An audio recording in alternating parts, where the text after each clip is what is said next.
ఉచిత బస్సు పెట్టారు కదా తెలంగాణలో, మీకు ఎట్లా అనిపిస్తుంది? అసలు ఉపయోగం ఉందంటారా ఉచిత బస్సు వల్ల? బాగానే ఉందమ్మా. లేడీస్లకి మంచిది. ఇప్పుడు ఎందుకంటే ఉన్నోళ్ళు లేనోళ్ళకి డబ్బు ఉన్నా లేకపోయినా వాళ్ళకి కలిసి వచ్చింది, మంచిగా ఉంటది. అంటే ఇట్లా ఉచిత బస్సు పెట్టడం వల్ల మగవాళ్ళకి నష్టం అవుతుంది, ఏదైతే టికెట్ రేట్ ఉంటుందో అది పెంచేశారు అని అంటున్నారు కదా, నిజమేనా? నిజమంటే నేను ఇదే ఫస్ట్ ఎక్కటం. అంత మొన్నటిదాకా నేను బస్ ఎక్కడా ట్రైన్ ఇవన్నీ బైక్ మీద తిరిగినా, ఇదే ఫస్ట్ నేను ఎక్కటం కాబట్టి మా వాళ్ళకి టికెట్ ఉండొచ్చు, అందరికి ఫ్రీగా అయితే బాగోదు కదా.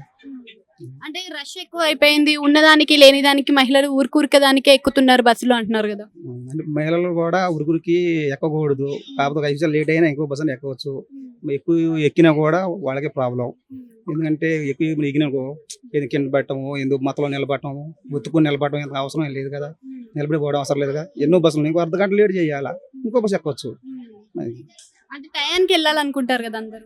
ఎందుకంటే మరి ఫ్రీ అయిన తర్వాత 5 నిమిషాలు అటు ఉండాలి, కానీ టైంకి వెళ్ళాలంటే డబ్బులు ఇచ్చి ఇంకో బస్సు ఎక్కాలా అంతే.